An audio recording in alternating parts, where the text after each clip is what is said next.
ராமாயணத்தில் ஒரு காட்சி வருங்க. ராமாயணத்தில் சுதீட்சனர் அப்படின்னு ஒரு முனிவர் இருந்தார். அந்த முனிவர் நாராயண வழிபாடு செய்கிறவர். அவருக்கு பெருமாள்னா ரொம்ப பிடிக்கும். பெருமாளுடைய சிலையை செஞ்சு வச்சு வழிபாடு செஞ்சுக்கிட்டே இருக்கிறார். அப்போ நலன் நீலன்னு 2 குரங்கு, குட்டி குரங்கு, அது என்ன பண்ணும், இவர் கண்ணை மூடி சாமி மூடுவாரா, அந்த சிலையை தூக்கிட்டு போய் ஏரியில் எரிஞ்சிரும். அந்த சிலை தண்ணிக்குள்ளே முங்குறதை பார்த்தா அதுக்கு சந்தோஷம். குரங்குக்கு வேற என்ன என்டர்டைன்மெண்ட் அதுதானே. உடனே இவர் குரங்கு என்ன செய்ய முடியும், மறுபடியும் இன்னொரு சிலை செஞ்சு வச்சு சாமி கும்பிடுவார். அவர் கண்ணை மூடினோடனே இந்த குரங்குகள் 2 தூக்கிட்டு போய் தண்ணிக்குள்ளே போட்டுரும். இது அப்படியே தொடர்கதையாகவே இருந்தது. இவரால் தாங்க முடியல, என்னடா பெருமாள் சிலையை தூக்கி தூக்கி தண்ணிக்குள்ளே போடுது, என்ன பண்ணலாம் யோசிச்சார். ஒரு சாபம் கொடுத்துருவோம், ஆனால் அந்த சாபம் அதுகளை பாதிக்காத மாதிரியே இருக்கணும். ஏன்னா அவங்க விளையாட்டுக்கு தானே செய்கிறாங்க, சின்ன குரங்கு. உடனே ஒரு சாபம் கொடுத்தார். இது முங்கி உள்ளே போகிறதுனால தானே நீங்கள் தூக்கி தூக்கி எறிகிறீங்க. நீங்கள் 2 பேரும் இனிமேல் எதை தூக்கி தண்ணியில் போட்டாலும் அது முங்கவே முங்காது, அது மிதக்க தான் செய்யும். போ, இதுதான் உங்கள் சாபம். மறுநாள் இந்த 2 குரங்கும் வருது, சிலையை தூக்கி ஏரியில் போடுது. ஆனால் அது முங்கலை, அப்படியே மிதந்துட்டே இருந்தது. இவங்களுக்கு அந்த விளையாட்டு ரொம்ப போர் அடிச்சிருச்சு. அது முங்கி போனால் தானே இவங்களுக்கு ஜாலியாக இருக்கும். அது மிதந்த உடனே இவங்களுக்கு இந்த விளையாட்டு போர் அடிச்சுட்டு அதோட விட்டாங்க. காலம் ஓடுகிறது. அதே காட்டுக்கு ராமன் வருகிறான். சீதை கடத்தி போகப்படுகிறாள். இப்போ இலங்கைக்கு போகணும். இலங்கைக்கு போகணும்னா அந்த கடலை தாண்டி பாலம் அமைக்கணும். கடலில் எப்படி பாலம் அமைக்கிறது, எல்லாரும் நிற்கிறாங்க. அப்போ இவங்க 2 பேருக்கு இருக்கிற சாபம் ராமனுக்கு தெரிந்தது. எல்லாரும் கல்லை எடுத்துட்டு வந்து இந்த 2 குரங்குகள்கிட்டையும் கொடுங்க, கல்லை இவங்க 2 பேரும் வைக்கட்டும்னு சொன்னா எல்லா கல்லையும் இவங்க வாங்கி வாங்கி வச்சாங்க. ஒரு கல்லு கூட மூழ்கலை, எல்லாமே மிதந்தது. அந்த பாலத்தில் ஏறி போயிட்டாங்க. புத்தகம் இலக்கியம் என்ன கற்றுக் கொடுக்கும் தெரியுமா? புத்திசாலித்தனம் இருந்தால் சாபங்களை கூட வரமாக மாற்ற முடியும் என்பதை இலக்கியம் நமக்கு கற்றுக் கொடுக்கும். 2005 ஒரு செப்டம்பர் மாதம் மாலி அப்படின்னு ஒரு சீன நாட்டை சேர்ந்த ஒரு நடன பெண்மணி, ரொம்ப நம்ம நம்ம நம்ம ஊரில் சொல்லுவோம்ல நாட்டிய நாடகம்னு, அது மாதிரி அவங்க நாட்டில் நாட்டிய மூலமாக கதை சொல்லக்கூடிய பாலட் அப்படின்னு ஒரு நடனத்தை ரொம்ப நல்லா கற்றுக்கொண்ட ஒரு இளம் பெண். ரொம்ப அந்த நடனத்தில் ரொம்ப திறமை வாய்ந்தவங்க, ரொம்ப திறமைசாலி. 19 வயசு தான் அந்த பொண்ணுக்கு. ஆனால் ஒரு நாள் காரில் போகும்போது ஆக்சிடெண்ட் ஆகி பயங்கரமான விபத்து. அவங்க வலது கையவே இழந்துடுறாங்க. நாட்டியத்தில் அந்த கைகளுடைய அசைவு தான் ரொம்ப முக்கியம். வலது கை இழந்தவுடனே எல்லாரும் சொல்கிறாங்க, ஐயோ இனிமேல் உன்னால் நடனமே ஆட முடியாது, உன் வாழ்க்கையில் ஒரு பெரிய சாபம் வந்துருச்சு, நீ சபிக்கப்பட்டு விட்டாயின்னு எல்லாரும் அவள்கிட்ட சொல்கிறாங்க. அவள் அப்படியே சோர்ந்து போய் உட்காந்துருக்கிறா. அதே வருடத்தில் அதே மாதத்தில் ஊனமுற்றவர்களுக்கான ஒரு ஒலிம்பிக் போட்டி நடக்குது. அந்த ஒலிம்பிக் போட்டியை பார்த்துட்டே இருக்கிறா. அதில் சாய்சியாவே அப்படிங்கிற ஒரு இளைஞன், இடது கால் இல்லாதவன், அந்த ஒலிம்பிக் போட்டியில் முதலாவதாக வர்றான். அவனை பார்த்தவொடனே இவளுக்குள்ள ஒரு எண்ணம், எனக்கு வலது கை இல்லை, இவனுக்கு இடது கால் இல்லை, 2 பேரும் சேர்ந்து இந்த நடனத்தை உலகத்துக்கு கொண்டு போனால் என்ன? அந்த இளைஞன்ட்ட போய் பேசுகிறா. அவன் அது வரைக்கும் நடனம்னா என்னன்னே கேள்வி கூட படாதவன். அவன் கூட சேர்ந்து இவள் பயிற்சி எடுக்கிறாள். அவன் கொஞ்சம் முயற்சி செய்கிறான். அந்த நடனத்தில் இவளை தூக்கி சுத்தணும். 1000 தடவை அவன் கீழே அவளை தவற விட்டுருக்கான். ஆனால் அத்துணை தடவிலும் மன உற்சாகத்தோடு உத்வேகத்தோடு 2 பேரும் பயிற்சி எடுத்து சிசிடிவி என்கின்ற தொலைக்காட்சி நடத்திய நடன போட்டியில் உலக அளவிலே லட்சக்கணக்கான ரசிகர்களின் ஓட்டுக்களை பெற்று அவர்கள் முதலிடம் பெற்றார்கள் என்றால் இலக்கியம் என்ன நமக்கு கற்றுத்தருகிறது? சபிக்கப்பட்டவர்களின் சாபத்தை வரமாக மாற்றி ஜெயிக்க முடியும் என்பதை புத்தகமும் இலக்கியமும் நமக்கு கற்றுக் கொடுக்கிறது. இன்னைக்கு நீங்க யூடியூப்ல போய் பார்த்தீங்கன்னா she without arm, he without leg அப்படின்னு நீங்க போட்டு பார்த்தீங்கன்னா அவங்க 2 பேருடைய நடனம் யூடியூப்ல இன்னைக்கும் இருக்கிறது. அப்ப நாம நினைத்தால் சாபத்தை கூட வரமாக மாற்ற முடியும் என்பதை புத்தகம் நமக்கு சொல்லி கொடுக்கிறது. ஆனா நமக்கு எது வரம் எது சாபம்னே நிறைய பேருக்கு தெரிய மாட்டேங்குது. ஒரு கிராமத்துக்கு திடீர்னு ஒரு அரக்கன் வந்துட்டான். அரக்கன் வந்தோடனே இவங்களுக்கு என்ன பண்ணன்னு தெரியல. ஊர்லேயே பலசாலியாக இருக்கிற ஒருத்தனை கூப்பிட்டாங்க. அரக்கன் வந்துட்டான், நீ தான் ஏதாவது பண்ணணும். அவன் ஒரு பெரிய கத்தி எடுத்துகிட்டு போய் அரக்கனை குத்துனான். அரக்கன் 2 கத்தி எடுத்து அவனை குத்தி கொண்டுட்டான். ஒரு பெரிய பயில்வான் ஒரு பாறையை தூக்கிட்டு வந்து இந்த அரக்கன் மேலே எரிஞ்சான். அரக்கன் 2 பாறை எடுத்து அவன் மேலே எரிஞ்சு கொண்டுட்டான். யார் என்ன செஞ்சாலும் அது 2 செஞ்சான். ஒருத்தன் கம்பெடுத்து அடித்தான், அவன் 2 கம்பெடுத்து அடித்தான். ஊர் மக்கள்லாம் பார்த்தாங்க, ஐயோ நம்ம ஊருக்கு பெரிய சாபமாக அந்த அரக்கன் வந்துட்டான், இனிமேல் இவன் இருக்கிற காட்டு பக்கமாக யாருமே போகக்கூடாதுன்னு ஊர் கட்டுப்பாடு போட்டு எல்லாரும் ஒதுங்கிட்டாங்க. ஒரு நாள் ஒரு அம்மா தான் பிள்ளை அன்னைக்கு ஞாயிற்றுக்கிழமை ஆப்பிள் கொடுத்து விட்றாங்க. அந்த பிள்ளை ஆப்பிள் சாப்பிட்டுக்கிட்டே காட்டுக்குள்ளே போயிடுச்சு. அரக்கன் முன்னாடி போய் நின்றுச்சு. அரக்கனை பார்த்து பயந்து போய் இந்த ஆப்பிள் அரக்கன்ட்ட கொடுத்துச்சு. அவன் ஆப்பிளில் வாங்கி வச்சுட்டு 2 ஆப்பிள் திருப்பி கொடுத்தான். பிள்ளைய தேடி வந்த அம்மா அப்படியே அரண்டுட்டாங்க. ஆஹா இப்படியும் இருக்குமோன்ட்டு வீட்டுக்குள்ளே போய் ஒரு அண்டா சோறு இருந்தது எடுத்துகிட்டு வந்து அரக்கன்ட்ட கொடுத்தாங்க. அவன் வாங்கி வச்சுட்டு 2 அண்டா சோறு கொடுத்தான். அப்புறம் தான் அந்த அம்மாவுக்கு புரிஞ்சது. ஊரெல்லாம் கூட்டி சொன்னாங்க, இவன் நமக்கு கிடைச்ச சாபம் இல்லை, இவன் நமக்கு கிடைத்த வரம். எதை கொடுத்தாலும் இவன் 2ஆக கொடுக்கிறான். நாம் இதுவரைக்கும் தீமையை கொடுத்தோம், அவன் 2 தீமைகள் கொடுத்தான். நன்மையை கொடுத்தால் 2 நன்மைகளை கொடுப்பான் என்பது இன்றைக்குத்தான் புரிகிறது அப்படின்னாங்க. நாமளும் வாழ்க்கையில் நிறைய பேரை சாபம்னு நினச்சிக்கிறோம். முழுதாக அந்த உண்மையை உணர்ந்து கொள்ளாமல் சாபமாக நினைக்கிறோம். ஆனால் சாபத்தையும் வரமாக மாற்றக்கூடிய வல்லமையை புத்தகமும் எழுத்தும் வாசிப்பும் தான் நமக்கு தரும். கவிஞர் வாலி அவருடைய புஸ்தகத்தில் 2-3 சம்பவங்கள் சொன்னார். அதில் எனக்கு ரொம்ப ஆச்சரியமான விஷயம், ஒரே நேரத்தில் ஒரு 2 இளைஞர்களுடைய வாழ்க்கையை அவர் பதிவு செய்கிறார். என்ன யார் அப்படின்னா, பாம்பேயில் ஒரு இளைஞன், அங்கே பிராட்வே அப்படின்னு ஒரு தேட்டர், அந்த தேட்டர் வாசலில் ஹார்மோனியம் வாசித்துட்ருக்கிறான்.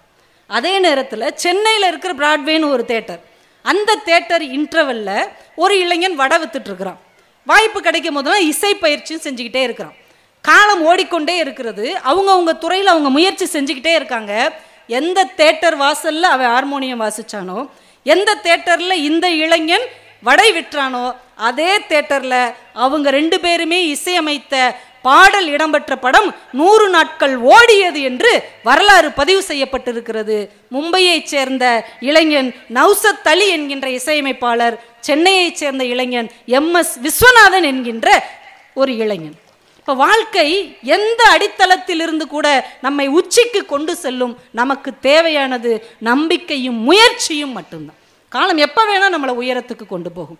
வாலியும் அவர் நண்பர் சேகர் அப்படிங்கிறவரும் ஒரு தயாரிப்பாளரை பார்க்க போயிருக்கிறாங்க. போய் பார்த்துட்டு வெளியில் வர்றாங்களாம். அவர் வாசலில் ஒரு ஆஸ்டின் கார், அந்த காலத்தில் ஆஸ்டின் காருங்கிறது ரொம்ப பெருசு, இப்போ இருக்கிற ஆடி கார் மாதிரி. இந்த நண்பர் சேகர் என்ன பண்ணுறாரு, அந்த ஆஸ்டின் காரை தொட்டு பார்க்குறாரு, சுற்றி வர்றாரு. என்ன சேகர், உனக்கு இந்த கார் ரொம்ப பிடிச்சிருக்கா? இந்த காரெலாம் வாங்குறதுக்கு நமக்கு எங்கே கொடுத்து வச்சுருக்கு, நான் ஆசை தீர ஒரு பார்த்துட்டாது வாரேன் அப்படின்னு சொன்னாராம்.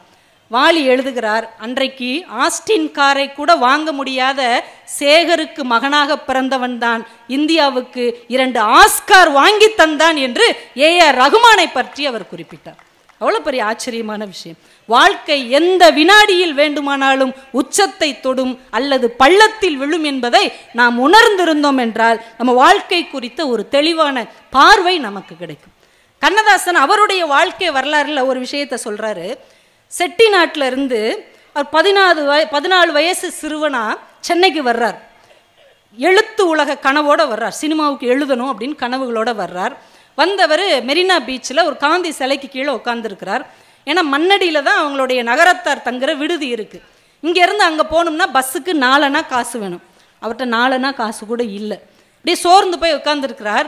போலீஸ்காரங்களாம் நைட் ஆகிடுச்சு, எல்லாம் இடத்த காலி பண்ணுன்னு விரட்டுறாங்க. அழுதுகிட்டே தான் பெட்டியை தூக்கி தலையில் வச்சுக்கிட்டு மெரினா பீச்சிலிருந்து மண்ணடி வரைக்கும் நடந்தே போகிறார் கண்ணதாசன். காலம் மாறுகிறது. கண்ணதாசன் ஒரு சொந்த படம் எடுக்கிறார், சுமை தாங்கி அப்படின்னு ஒரு படம். அந்த படத்துக்கு கதாநாயகன் ஜெமினி கணேசன் நடந்து போகிற மாதிரி ஒரு காட்சி. அந்த காட்சி அவர் எங்கே வைக்கிறாருன்னா காந்தி சிலைக்கு பக்கத்துலேயே வைக்கிறார். காந்தி சிலைக்கு பக்கத்தில் அப்படியே ஜெமினி கணேசன் நடந்து போவார். அவருக்கு முன்னாடியும் பின்னாடியும் ஒரு 7 கார் இப்படி போகும், இப்படி வரும். இந்த காட்சியை எடுத்து முடிச்சிட்டார், படம் வந்துருச்சு. வீட்டில் அதை டிவியில் போட்டுட்டு பிள்ளைங்களை பூரம் கூப்பிட்டு உட்கார வச்சு காமிக்கிறாரு, இந்த காட்சியை கவனமாக பாருங்கள். ஏன் அந்த காட்சியில் என்ன இருக்குது? இதே மெரினா பீச்சில் தான் 4 அணா காசு இல்லாமல் நடந்தே மண்ணடிக்கு போனேன். ஆனால் ஜெமினி கணேசன் நடக்கிறார் இல்லையா, அப்போ 7 கார் முன்னும் பின்னும் போகுது இல்லையா, 7 காரும் என்னுடைய சொந்த கார் என்று கண்ணதாசன் பிள்ளைகளுக்கு சொன்னார். அந்த புத்தகம் நமக்கு என்ன சொல்லித் தருகிறது? தான் பட்ட அவமானத்தையே மூலதனமாக எவன் ஒருவன் வைக்கிறானோ அவன் வாழ்க்கையில் ஜெயிக்க முடியும் என்கின்ற உண்மையை சாட்சியாக கண்ணதாசனுடைய புத்தகம் பேசுகிறது. புத்தகம் வேறு நமக்கு என்ன சொல்லிவிட முடியும்? ஒரு பக்தி இலக்கியம், நம்மளுடைய பக்தி இலக்கியத்தில் உங்களுக்கு கூட தெரிஞ்சிருக்கும், கமலவதின்னு ஒரு அம்மாவை பற்றி சொல்லுவாங்க. அவங்க நிறைய மாத கர்ப்பிணியாக இருப்பாங்க. இன்னும் கொஞ்ச நேரத்தில் அவங்களுக்கு பிரசவம் நடக்க போகுது. ஆனால் அங்கே உள்ள ஜோசியக்காரர் சொல்வார், இப்போமே குழந்தை பிறந்துருச்சுன்னா அந்த பையன் ரொம்ப மோசமானவனாக பண்பாடு இல்லாதவனாக பிறப்பான். ஆனால் ஒரு நாளிகை கழித்து அதே பையன் பிறந்தானா ரொம்ப நல்லவனா, மக்களுக்கு சேவை செய்கிறவனா, இறைபக்தி உள்ளவனா இருப்பான் அப்படின்னு ஜோசியர் சொல்லிடுறாங்க.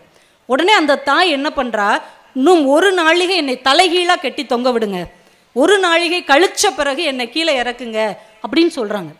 உடனே அந்த அம்மாவை தலைகீழ கெட்டி தொங்க விடுறாங்க. ஒரு நாழிகை கழிச்ச உடனே அவங்கள இறக்குறாங்க. குழந்தை பிறக்கிறது. அம்மாவுடைய வயிற்றுக்குள்ளே இருந்தனால குழந்தையின் கண்கள் அப்படியே செவந்து போயிருக்கிறது. அம்மாட்ட போய் குழந்தைய காமிக்கிறாங்க. செங்கண்ணா அப்படின்னு சொல்லிட்டு அந்த அம்மா இறந்து போயிடுறாங்க. அந்த ஒரு நாளிகை பிள்ளையை தன் உயிருக்குள்ளே வைத்திருந்ததனால் அந்த அம்மா ஜன்னி வந்து இறந்துடுறாங்க. அவங்க ஆசைப்படி அந்த குழந்தை நல்ல ஒரு மன்னனாக வளர்றான். இதை படித்த உடனே நான் நினச்சேன், இப்படி இல்லாமல் நடக்கும் வாழ்க்கையில். சரி, இலக்கியம் பக்தி அப்படி தான் சொல்லும் அப்படின்னு நினச்சேன். ஆனால் சமீபத்தில் போன மாதம் ஒரு நடந்த சம்பவம் நீங்களும் பார்த்துருப்பீங்க. அர்ஜென்டினாவில் ஃபெராரோ அப்படின்னு ஒரு அம்மா பைக்கில் போயிட்டுருக்குறாங்க. பைக்கில் போகும்போது அவங்களுக்கு வேண்டாத ஒருத்தன் படார்னு வந்து அவங்கள கம்பியால் தாக்கிடுறாங்க. அப்படியே அவங்க அப்படியே விருண்டு விழுந்து மண்டையில் பயங்கரமான அடி. உடனே கோமா ஸ்டேஜுக்கு போயிட்டாங்க. ஆஸ்பத்திரியில் கொண்டு போய் வச்சுருக்காங்க அந்த அம்மாவை. 30 நாள் ஒரு அசைவும் இல்லை, முழு கோமாவுக்கு போயாச்சு. இப்போ மருத்துவர்கள்லாம் அவங்க கணவரை கூப்பிட்டு சொல்கிறாங்க, இனிமேல் இவங்க வந்து பிழைக்கிறதுக்கு வாய்ப்பே இல்லை, 1 மாதம் ஆயிடுச்சு, என்ன செய்யலாம், மூளைச்சாவு அடைஞ்சிட்டாங்க, நீங்கள் கொஞ்சம் முன்னாடியே முடிவெடுத்தீங்கன்னா ஒரு கண் தானமோ ஒரு உறுப்பு தானமோ கொடுத்து நிறைய பேருக்கு உதவி செய்யலாம். கணவர் சொன்னார், சரி அந்த மாதிரியே செஞ்சுருவோம், வேறு என்ன பண்ணுறது அப்படின்னு முடிவு செய்யப்பட்டது. கடைசியாக ஒரு தடவை அந்த அம்மாவை பார்த்துக்கிறட்டுன்னு பிள்ளைங்களெல்லாம் வர சொன்னாங்க. அந்த அம்மாவுக்கு 2 வயசில் ஒரு மக உண்டு. அது வரைக்கும் தாய்ப்பால் குடியை நிறுத்தாத குழந்தை. அவங்க அம்மாவை கடைசியாக பார்க்குறதுக்காக அந்த குழந்தைய விடுறாங்க. அவங்க அம்மா அப்படியே படுத்த படுக்கையாக 30 நாட்களாக எழ முடியாமல் கோமாவில் இருக்கிறாங்க. இன்னும் 1-2 நாளில் அவங்களுடைய கண் உடல் எல்லாத்தையும் தானம் செய்ய போகிறாங்க. இந்த குழந்தை நம்ம அம்மா படுத்துட்டு தான் இருக்கிறாங்க, தூங்கிட்டு தான் இருக்கிறாங்கன்னு நினச்சி வேமா எழுப்பி, அம்மா பசிக்குது பால் வேணும் அப்படின்னு இருக்கு. கோமாவில் கிடந்த அந்த தாய் தன் குழந்தையின் குரல் கேட்ட உடனே படக்குன்னு எந்திரிச்சு குழந்தைய தூக்கி பால் கொடுத்துட்டு மறுபடி கோமாவில் போய் விழுந்தாங்க. இந்த செய்தியை நீங்கள் எல்லாருமே படித்திருப்பீர்கள். பக்தி இலக்கிய காலமாக இருந்தாலும் சரி, இந்த காலமாக இருந்தாலும் சரி, தாய்மை என்பது தன் பிள்ளைகளுக்காக எதையும் கடந்து வரக்கூடிய வல்லமையை கொடுக்கும் என்பதை இலக்கியமும் சொல்லுகிறது. இந்த காலமும் அதை நிரூபித்து கொண்டுதான் இருக்கிறது. நம்ம நிறைய சகோதர பாசங்களை நம்ம இலக்கியங்களில் பார்த்து கொண்டே இருப்போம். நிறைய சகோதர பாசங்கள். இளங்கோ தன்னுடைய சகோதரனுக்காக அவர் துறவு பூண்டது. என் பின்னவன் பெற்ற செல்வம் நான் பெற்றதன்றோன் ராமன் சொன்னது.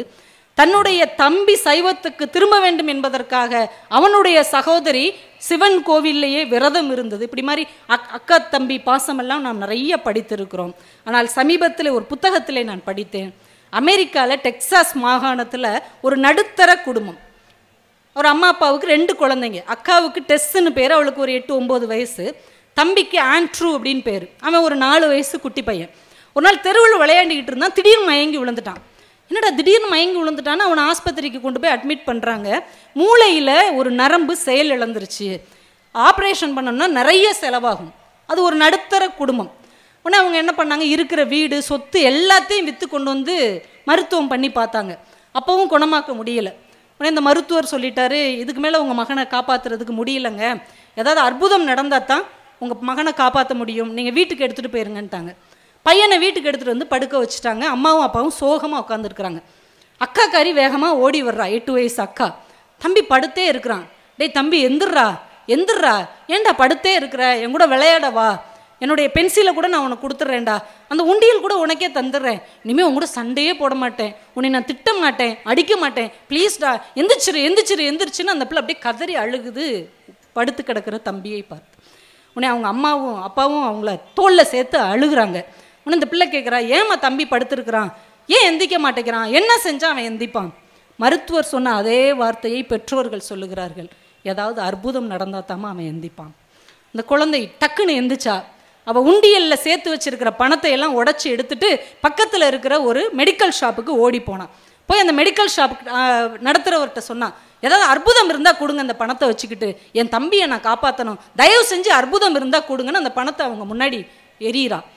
அவர் என்ன சொல்கிற அப்படின்ன உடனே உள்ளே இருந்து ஒரு மனிதர் வெளியில் வர்றாரு. என்னம்மா உனக்கு என்ன பிரச்சனைன்னு?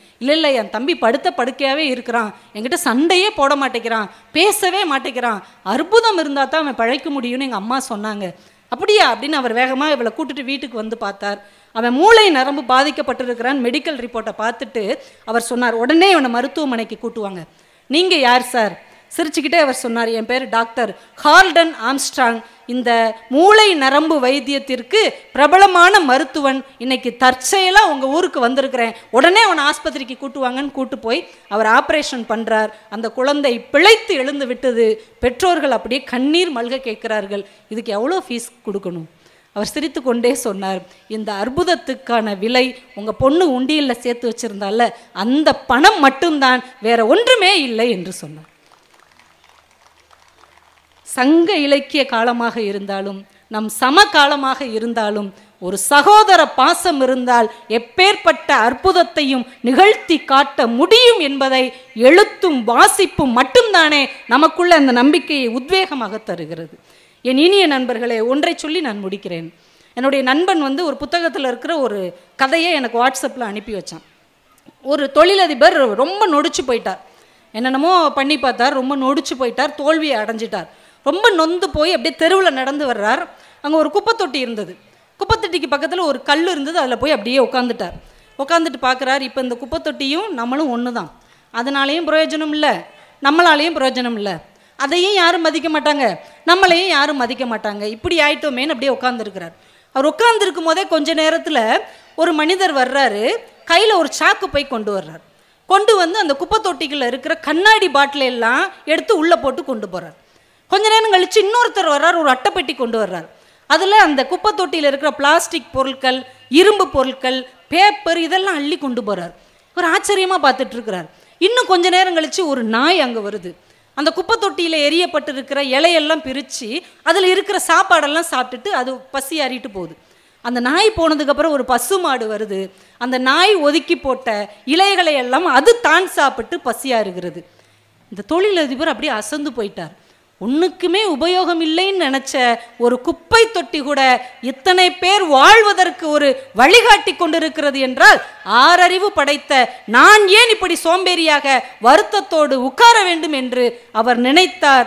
தன்னம்பிக்கையோடு எழுந்தார், மீண்டும் தன்னுடைய இடத்தை பிடித்தார் என்று அந்த புத்தகம் சொல்லுகிற செய்தியாக இருந்தது என்றால், என் இனிய பெரியோர்களே, நண்பர்களே, சகோதர சகோதரிகளே, ஒரு புத்தகம் என்ன தரும் என்றால், நீங்கள் சோர்ந்து உட்கார்ந்து இருக்கும்போது ஒரு அன்னையின் மடி என்ன தருமோ அதை ஒரு புத்தகம் தரும்.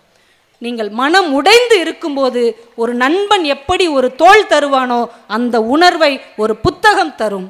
நீங்கள் தாகத்தில் தவிக்கும் போது ஒரு ஊற்றாக மாறி உங்கள் தாகத்தை ஒரு புத்தகம் தணிக்கும். எனவே புத்தகத்தை நம்பிக்கை வையுங்கள், புத்தகத்தை நம்பிக்கை வையுங்கள், வாழ்க்கையில் எப்போதும் வெல்லுங்கள் என்று சொல்லி வாய்ப்பு கொடுத்த அத்துணை நல்ல உள்ளங்களுக்கும் நன்றிகளை தெரிவித்து விடைபெறுகிறேன். நன்றி, வணக்கம். ஒன்று சொல்கிறேன் சகோதர சகோதரிகளே, நீங்கள் என்ன நினைக்கிறது, ஏன் உடம்பு ஏன் இஷ்டப்படி வச்சுக்குவேன்னு நினைக்காதீங்க. உடம்புங்கிறது உங்கள் உடம்பு இல்லை, அது சமூக ப்ராப்பர்ட்டி, சமூகத்தோட சொத்து. நான் இன்னைக்கு சமூக செய்தியாக, இன்னைக்கு சோஷியல் மெசேஜாக சொல்கிறேன். பஸ்ஸை எரிச்சா கைது பண்ணுவீங்கன்னா, பஸ்ஸை எரிக்கிறது குத்தம்னா, சாராயம் குடிச்சு சிகரெட்டு குடிச்சு உடம்பை கெடுத்துக்கிறதும் குத்தம் தான். பஸ்ஸை எரிக்கிறவனை கைது செய்கிற மாதிரி குடிக்கிறவன், சிகரெட்டு குடிக்கிறவன் எல்லாரையும் கைது செய்யணும். ஏன்னா உடம்புங்கிறது ப்ராப்பர்ட்டி சார், சோஷியல் ப்ராப்பர்ட்டி. உடம்புங்க, என் உடம்பு இந்த எனக்கு சொந்தமானதல்ல, என் குடும்பத்துக்கு மட்டும் சொந்தமானதல்ல, இந்த சமூகத்துக்கு சொந்தமானது. என் உடம்பு நல்லா இருந்தால் தான் மேடையில் ஏறி 1 மணி நேரம் பேச முடியும். நான் பேசினா சில செய்திகள் சமூகத்துக்கு போகிறது என்று சொன்னால், என் உடம்பை வைத்து நான் செய்யக்கூடிய காரியத்தின் அடிப்படை நோக்கம் இந்த சமூகத்தினுடைய வளர்ச்சி. அந்த சமூகம் வளர வேண்டும் என்றால் என்னுடைய உடம்பு ஆரோக்கியமாக இருக்க வேணுமா இல்லையா? அதை தான் பாரதி சிந்திச்சான். விசையுறு பந்தினை போல் உள்ளம் வேண்டியபடி செல்லும் உடல் கேட்டேன். அடுத்தது வளமான வாழ்க்கைக்கு அடுத்தது நசையறு மனம் கேட்டேன். நசையறு மனம்னா கண்டதுக்கு ஆசைப்படக்கூடாது. மனசு கண்டதுக்கு ஆசைப்படக்கூடாது. இப்போ கார் வாங்கணும்னு ஆசை இருந்தால், என் வருமானத்துக்குள்ளே என் பென்ஷன் வாங்குறேன், அந்த பென்ஷனுக்குள்ளே ஒரு டிசையர் வாங்கலாம். கார் வாங்கணுங்கிறது டிசையர். நம்ம வருமானத்துக்குள்ளே என்ன வாங்கலாம்? டிசையர் வாங்கலாம். ஒரு 7 லட்சம் 8 லட்சத்துக்குள்ளே வாங்கலாம் லோன் போட்டு. அது லோனுக்கும் கடனுக்கு என்ன வித்தியாசம்னு ஒருத்தன் என்கிட்ட கேட்டான். லோனுக்கு கடனுக்கு என்னடா வித்தியாசம்? ரெண்டும் ஒன்று தானடா. இல்லைனாச்சி, என்ன இப்படி சொல்கிறிய? கடன் வேற லோன் வேறண்ணா. இது ரெண்டும் ஒன்று தான்டா. தமிழில் சொன்னால் கடன்றா, இங்கிலீஷில் சொன்னால் லோன்றா அப்படின்னு. ரெண்டும் ஒன்று கிடையாது, வேற வேறண்ணா. எப்படிடாண்ணா? லோன் வாங்கினா கட்டணும்னு அவசியம் இல்லை, கடன் வாங்கினா கட்டணுங்கிறான். கடன் வாங்கினா கட்டணும், லோன் வாங்கினா கட்ட வேண்டிய அவசியம் இல்லை. இந்த தத்துவத்தை உனக்கு யாரா சொன்னால் மல்லையாங்கிறான். இந்த தத்துவத்தை உனக்கு யாரா சொல்லி கொடுத்தானா மல்லையாங்கிறான். கடனை போட்டு லோன். சார் லோனை ஒன்று, இன்னொரு செய்தி சொல்கிறேன். உங்கள்கிட்ட என்ன வருமானம் இருக்கோ அதுக்குள்ளே கேஷ் பேமெண்ட் கொடுத்து ஏதாவது பொருள் வாங்க முடிஞ்சால் உங்கள் குடும்பத்துக்கு அந்த பொருளை மட்டும் வாங்குங்க. அந்த பொருளை வச்சு நீங்கள் வளமாக வாழலாம். லோன் போட்டு வாங்காதீங்க. லோன் இன்னைக்கு என்னை கொல்ல போகிறாங்க. நான் மேடை விட்டு இறங்கணுன்னு என்ன எல்லாருக்கும் எதிராக பேசிக்கிட்டு இருக்கேன். நான் குடிகாரங்களுக்கு எதிராக பேசிக்கிட்டு இருக்கேன், தவணை கம்பெனிக்கு எதிராக பேசிக்கிட்டு இருக்கேன். லோன் போட்டு ஒரு பொருளை வாங்கினீங்கன்னா லோன் முழுக்க கட்டி முடிக்கிற வரைக்கும் அது உங்கள் பொருள் இல்லை. கார் வாங்கணும்னு ஆசை வந்ததுன்னா ஒரு டிசையர் வாங்குவோம், வருமானத்துக்குள்ளே வாங்கு. வருமானத்துக்குள்ளே இன்னும் ஒன்று சொல்கிறேன், வருமானத்துக்குள்ளே ஒரு டிசையர் கார் வாங்கினா அண்டை வீட்டுக்காரன் அயல் வீட்டுக்காரனையெல்லாம் கூப்பிட்டு பெருமை பீத்தாதீங்க. அது அவன் ஒரு புயலும் நம்மளை வாழ்த்த மாட்டான். இப்போ நான் கார் வாங்கிட்டு என் பக்கத்து வீட்டுக்காரனை கூப்பிட்டானே டிசைர் வாங்கியிருக்கேனே அப்படின்னா கங்க்ராச்சுலேஷன்ஸ்ன்னு சும்மா நாக்கு உதட்டில் தான் சொல்லுவான், உள்ளுக்குள்ளே பொறுமுவான். நம்ம சைக்கிளில் போய்கிட்டு இருக்கோம், இவன் கார் வாங்கிட்டானே, இவ்வளவு கருப்பாக இருந்துக்கிட்டு கார் வாங்கிட்டானே. கார் வாங்கிறதுக்கும் கருப்புக்கும் என்னடா கனெக்ஷன்? நான் இவ்வளோ சிவப்பாக இருக்கேன், என்னால் கார் வாங்க முடியலை, இந்த பையன் கருப்பாக இருந்துக்கிட்டு கார் வாங்கிட்டானே. சொல்லாதீங்க, யார்ட்டையும் சொல்லாதீங்க. நீங்களா இன்னும் சில பேர் இருக்கான், அண்ணே டிசைராக வாங்கினீங்க, மைலேஜே இருக்காதானே. அதாவது நம்ம கார் வாங்கினதே சந்தோஷத்துக்கு தானே வாங்கினோம், அந்த சந்தோஷத்தை ஒன்றும் இல்லாமல் ஆக்கிடுவாங்க. இதே என்ன வாங்கினேன் மைலேஜே கொடுக்காதானேம்மா. அதில் அவன் மவன் ஒரு 18 வயசு பையன் நிற்பான், சண்டாள பையன். அந்த பையன் அங்கிள் ஏர் பேக் இருக்கு அப்படிமா. ஏர் பேக் இல்லையடா, ஆக்சிடெண்ட்டில் செத்து போவீங்க அங்கிள். இதுக்கா டிசைர் வாங்கினேன்? நசையறு மனம், கண்டதையும் வாங்கணும், கண்டதையும் குவிக்கணும். ரெண்டாவது வளத்துக்கான ரெண்டாவது விஷயுரு பந்தினை போல் உடல் வேண்டிய படி செல்லும் உடல் நசையறு மனம் கேட்டேன். அடுத்தது உயிர். உயிர்னா எப்படி இருக்கணும் தெரியுமா? சும்மா செத்த வயல உயிரோட இருக்கிறவனெல்லாம் உயிர்ப்போட இருக்கானா? இந்த கேள்வி நல்ல ஒரு கேள்வி. உயிரோட இருக்கிறவனெல்லாம் உயிர்ப்போட இருக்கானா? உயிர்ப்போட இல்லாம உயிரோட இருந்தா அது வளமான வாழ்க்கை இல்லை. உயிர்ப்போட, ஏன்னா அதனாலதான் நடைப்பெணம்னு ஒரு வார்த்தை போட்டான் தமிழ்ல. பெணம் எப்படி நடக்கும்? ஒருத்தரை பாடையில் கட்டி இல்லை ஃப்ரீசரில் வச்சு சுடுகாட்டுக்கோ இடுகாட்டுக்கோ கொண்டு போகிறோம். அவன் ஃப்ரீசரை திறந்து, அண்ணே நீங்கள் கஷ்டப்படாதீங்கண்ணே நானாக வந்துடுறேண்ணே அப்படின்னு நடந்தான்னு வைங்க, துஷ்டிக்கு வந்தவன் பூரா செத்து போவான். இல்லைங்களா? துஷ்டி கேட்க வந்தால அவன் பூரா செத்து போவான். ஆமாம், ஃப்ரீசரை திறந்துட்டு அவன் எந்திரிச்சானே, நான் சுடுகாடு வரைக்கும் நானே வந்துடுறேனே, நீங்கள் முன்னாடி போய் ஏற்பாடு பண்ணுங்கண்ணே. நடப்பணம்னா என்ன வார்த்தை அது? நடப்பணம்ங்கிற வார்த்தை, பிணம் எப்படி நடக்கும்? பெண்ணை நடக்குமா சார்? நடக்காது. அப்புறம் ஏன் நடப்பண்ணா? அவன் உயிரோடு இருக்கான், ஆனால் உயிர்ப்போட இல்லை. அதனால தான் பாரதி என்ன போனா, நித்தம் நவமென சுடர்விடும் உயிர் கேட்டேன். நித்தம் நவமென, நவம்னா புது, இன்று புதிதாய் பிறந்தோம் நம்ம பாருங்க. அதுதான் தினம் தினம் புதிய புதிய உயிர்ப்புத்தன்மை வரணும். எதுக்கு? இந்த உயிருக்கு. என் உயிருக்கு புதிய புதிய உயிர்ப்புத்தன்மை வந்தால் நான் வளமாக இருக்கிறேன் என்று பொருள். அப்போ முதல்ல உடல், ரெண்டாவது மனம், மூணாவது உயிர். எல்லாத்தையும் ஆட்டி படைக்கிற பக்தி. தசையினை தீ சுடினும் சிவசக்தியை பாடும் நல் வரம் கேட்டேன். என்ன வார்த்தை சார்! சுற்றி 4 பேர் நின்றுட்டு, நம்ம முத்துசாமி, வேடியப்பன், பிருந்தா சாரதி எல்லாரும் இப்போ நான் பேசிக்கிட்டு இருக்கல, என்னை சுற்றி நின்றுக்கிட்டு தீப்பந்தம் வச்சு பிருந்தா சாரதி சொல்கிறார், வெல் டன் அப்படின்னு. எதை தீப்பந்தத்தை முதுகில் வைக்கிறார். இவர் நம்ம முத்துசாமி பத்தாது, அவர் வேடியப்பன் பத்திருச்சு. தீப்பந்தத்தை போய் உடம்புல வச்சா நான் பேச முடியுமா சார்? ஏன்டா என்னை சுடுறீங்க, பொசுக்குறீங்க, ஐயோ இல்லாத தாங்க. நீங்கள் தீப்பந்தத்தை வச்சு சுட வேணாங்க, சாமி கும்பிட்றதுக்கு சூடம் ஏற்றுறான் சார். சாமி கும்பிட்றதுக்கு சூடம் ஏற்றையில் அந்த தீக்குச்சியை கவனிக்காமல் இருந்து தீக்குச்சியினோட நெருப்பு லேசாக விரலில் பட்டுச்சுன்னு வைங்க.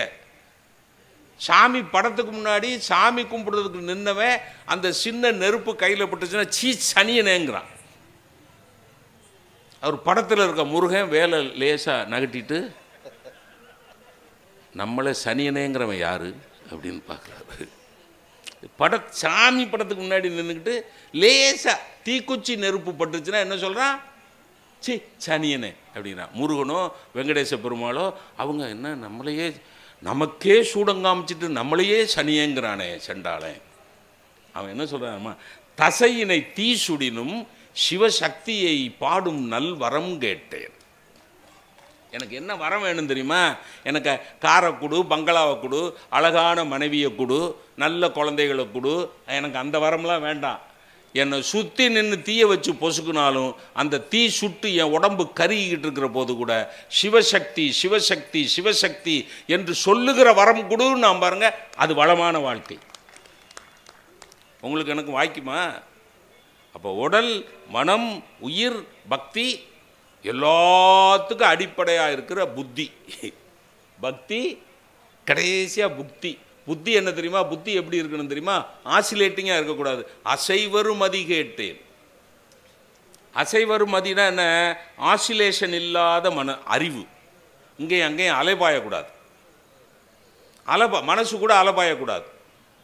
அப்போ இந்த அஞ்சு அடிப்படைகள் இருந்தால் தான் ஒரு மனிதனுடைய வாழ்க்கை வளமான வாழ்க்கை.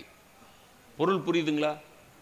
பணம், காசு, வீடு, பங்களா, மாடு, கண்ணு இதெல்லாம் வளமான வாழ்க்கை அல்ல. ஆட்டிடியூடு தான் வாழ்க்கை. இதை தான் இந்த புத்தக திருவிழாவை கனெக்ட் பண்ணி நான் ஒரு மெசேஜ் சொல்கிறேன். Attitudes determine your altitudes. Attitudes are determined by books. Your altitudes are determined by your attitudes. ஆல்டிடியூடுனா உயரம். நீங்கள் வாழ்க்கையில் அடைய போகிற உயரத்தை தீர்மானிப்பது உங்களுடைய மனநிலை. Altitudes are determined by your attitudes. Those attitudes are determined by your books. இங்கே இருக்கிற புத்தகங்கள். அதுதான் நேருஜி சொன்னார், நிறைய புத்தகங்கள் எடுத்து பிரயாணம் பண்ணுவாராம்.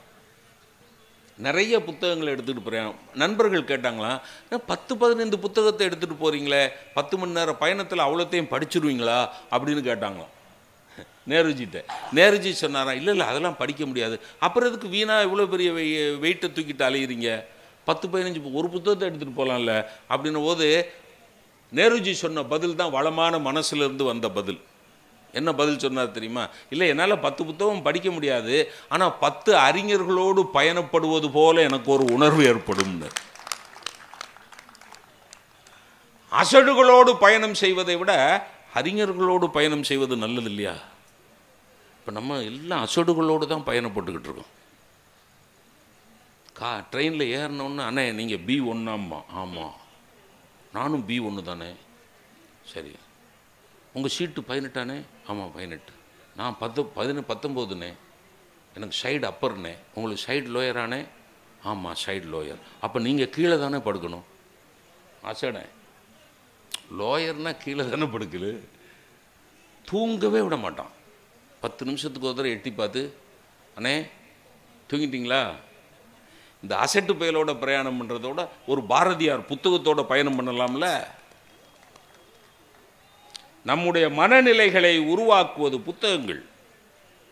நல்ல புத்தகங்களை பயின்றவர்களுடைய மனநிலை எப்படி இருக்குது தெரியுமா?